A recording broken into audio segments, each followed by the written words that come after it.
विद्यार्थियों, हमने इसके जो पिछला वीडियो था उसके अंदर हमने ये कल्टीवेटर के बारे में पढ़ा था कि कल्टीवेटर क्या है, कि कल्टीवेटर जो है इससे हमें समय और परिश्रम दोनों की बचत होती है। इसके आगे का जो है क्रियाकलाप नंबर 1.1 इसके बारे में आज अध्ययन करेंगे। तो लो बच्चों, पढ़ते हैं। एक बीकर लेकर इसे पानी से आधा भरिए, इसमें एक मुट्ठी गेहूं के दाने डालकर भली भांति हिलाइए, कुछ समय प्रतीक्षा कीजिए। क्या कुछ बीज जल के ऊपर तैरने लगते हैं? जो बीज पानी में बैठ जाते हैं वे हल्के हैं या भारी हैं? क्षतिग्रस्त बीज खोखले हो जाते हैं और इस कारण हल्के होते हैं, अतः यह जल पर तैरने लगते हैं। अर्थात यदि कुछ बीज जो हैं वो जल पर तैर रहे हैं, इसका अर्थ क्या है कि वो क्या हैं, पूरे सक्षम नहीं हैं, वो खोखले हैं, अंदर से हल्के हैं। अच्छे और स्वस्थ बीजों को क्षतिग्रस्त बीजों से अलग करने की यह एक अच्छी विधि है। बुआई से पहले बीज बोने के औजारों के बारे में जानना आवश्यक है। तो इसमें क्या है, परंपरागत औजार। परंपरागत औजार कौन से हैं? परंपरागत रूप से बीजों की बुआई में इस्तेमाल किया जाने वाला औजार कीप के आकार का होता है, कि जो कीप होती है उसी के आकार का होता है। बीजों को कीप के अंदर डालने पर यह 2 या 3 नुकीले सिरे वाले पाइपों से गुजरता है। ये सिरे मिट्टी को भेदकर बीज को स्थापित कर देते हैं। जैसा ये देखो बच्चों, चित्र में दिखाया गया है कि ये कीप है, कीप के अंदर बीजों को डाला जाता है और इस कीप के, ये देखो कीप के माध्यम से जो बीज है वो मिट्टी के अंदर स्थापित हो जाते हैं, उसके बाद अंकुरित हो जाते हैं। इसके आगे चर्चा करते हैं। ये देखो कल्टीवेटर है, कल्टीवेटर का चित्र दिखाया गया है इसके अंदर, जो पुराने ज़माने में था इसका कि बीज डाले जाते थे और ज़मीन को पोला किया जाता था। सीड-ड्रिल क्या है? आजकल बुआई के लिए ट्रैक्टर द्वारा संचालित सीड-ड्रिल का उपयोग होता है।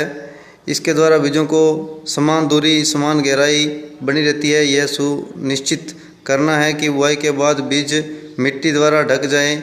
इससे पक्षियों द्वारा बीजों से होने वाले नुकसान को रोका जा सके। सीड-ड्रिल द्वारा बुआई करने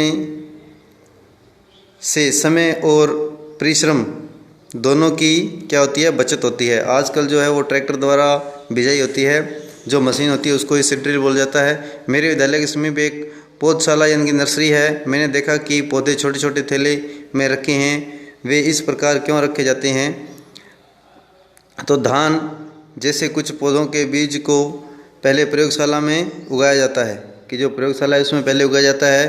पौधे तैयार हो जाने पर उन्हें हाथों द्वारा खेत में रोपित कर लिया जाता है। कुछ वन्य पौधे एवं पुष्पीय पौधे भी प्रयोगशाला में उगाए जाते हैं। पौधों को अत्यधिक घने होने से रोकने के लिए बीजों के बीच आवश्यक दूरी होना अत्यधिक आवश्यक है, कि पौधे जो हैं वो अच्छी तरह से क्या उसके मोटे हो सकें और उसको पोषण जो है वो आसानी से मिल सकें, इसलिए दूरी होना आवश्यक है। इससे क्या होता है, इससे पौधों को सूर्य का प्रकाश, पोषक व जल पर्याप्त मात्रा में प्राप्त होता है। अधिक घनेपन को रोकने के लिए कुछ पौधों को निकाल कर हटा दिया जाता है, कि यदि घने हो गए हैं बीज तो उसमें से जब बड़े हो जाएं थोड़े तो उसमें से कुछ पौधों को निकाल दिया जाता है। 1.5 देखिए, खाद एवं उर्वरक मिलाना, कि वे पौधे जिन्हें मिट्टी में पोषक स्तर बनाए रखने के लिए मिलाया जाता है उन्हें खाद या उर्वरक कहते हैं।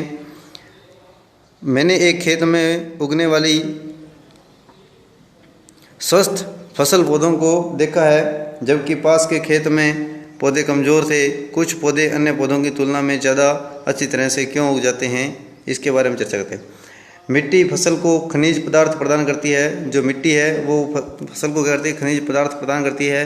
यह पोषक पदार्थों की वृद्धि के लिए आवश्यक होते हैं। कुछ क्षेत्रों में किसान खेत में एक के बाद दूसरी फसल उगाता रहता है। खेत कभी भी खाली नहीं छोड़े जाते।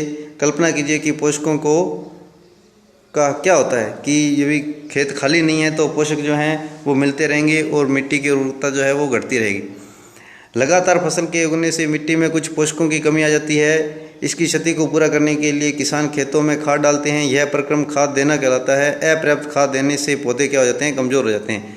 आगे क्या लिखा है कि खाद एक कार्बनिक पदार्थ यानी कि जैविक पदार्थ हैं जो कि पौधों एवं जंतु अपशिष्ट से प्राप्त होती है। पौधों से भी होती है और जंतु अपशिष्ट जो होते हैं उनसे भी होती है। किसान पादप एवं जंतु अपशिष्ट को एक गड्ढे में डालते हैं तथा इनके अपघटन होने के लिए उन्हें खुला छोड़ देते हैं। अपघटन कुछ सूक्ष्म जीवों द्वारा होता है। अपघटित पदार्थ खाद के रूप में उपयोग किया जाता है। आप कक्षा 6 में वर्मी कंपोस्ट तथा केंचुए द्वारा खाद तैयार करने की विधि के बारे में पढ़ चुके हैं।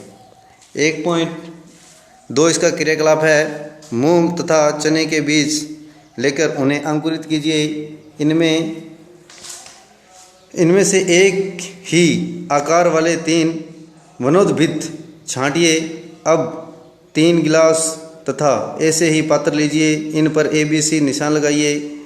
गिलास A में थोड़ी सी मिट्टी लेकर उसमें थोड़ी सी गोबर की खाद मिलाइए। गिलास B में समान मात्रा मिट्टी लेकर उसमें थोड़ा यूरिया मिलाइए। गिलास C में कुछ मिट्टी लीजिए बिना कुछ मिलाए ही। अब इनमें पानी की समान मात्रा डालकर सुरक्षित स्थान पर रख दें। प्रतिदिन पानी देते रहें। 7 या 10 दिन बाद इनकी वृद्धि को नोट कीजिए। ये देखो इसमें दिया गया है कि कुछ पौधों को जो नवोद्भिद पौधे हैं उसको 3 अलग अलग थैलियों में या गिलासों में उगाया है और इसकी जो वृद्धि थी वो देखिए। A की वृद्धि जो है वो ऐसी है, B की इसमें आप नोट कर सकते हो घर पर भी। क्या तीनों गिलासों में पौधों की वृद्धि की गति समान है? किस गिलास में पौधे की वृद्धि बेहतर है? किस गिलास में पौधे की वृद्धि सबसे अधिक है? उर्वरक रासायनिक पदार्थ हैं जो विशेष पोषकों से समृद्ध होते हैं, वे खाद से कैसे भिन्न हैं? उर्वरक का उत्पादन फैक्ट्रियों में किया जाता है। उर्वरक के कुछ उदाहरण हैं जैसे urea, ammonium sulphate, super phosphate, potash, NPK जो नाम है वो क्या है? नाइट्रोजन, फास्फोरस और पोटेशियम। इसके उपयोग से किसानों को गेहूं, धान व मक्का जैसी फसलों की अच्छी उपज प्राप्त करने में सहायता मिलती है। परंतु उर्वरकों के अत्यधिक उपयोग से मिट्टी की उर्वरता में कमी आ जाती है। यह जल प्रदूषण का भी स्रोत बन गया है। अतः मिट्टी की उर्वरता बनाए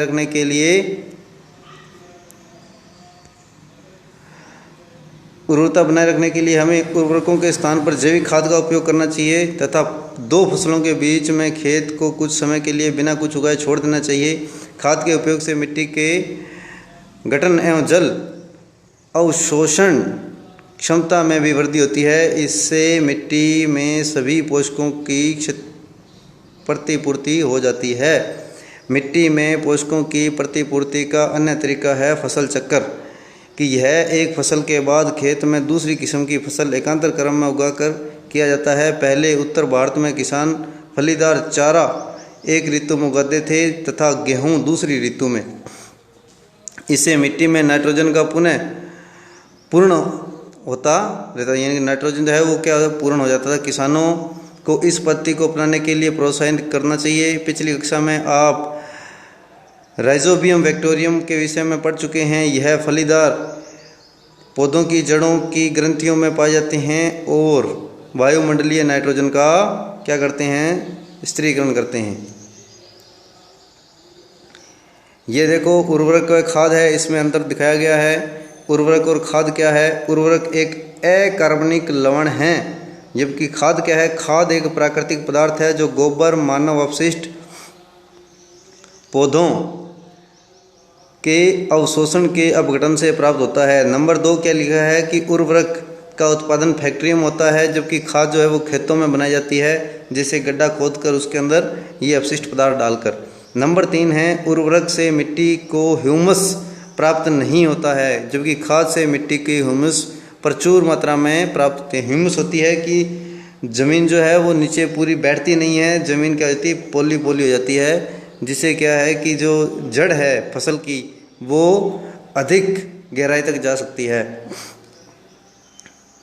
इसका 4 नंबर पॉइंट है कि उर्वरक में पादप पोषक जैसे कि नाइट्रोजन, फास्फेट, पोटेशियम प्रचुरता में होते हैं और खाद में क्या है? खाद में पादप पोषक तुलनात्मक रूप से थोड़े क्या होते हैं? कम होते हैं। कि उर्वरक से क्या होते हैं? थोड़े कम होते हैं, क्योंकि ये अपशिष्ट बने होते हैं।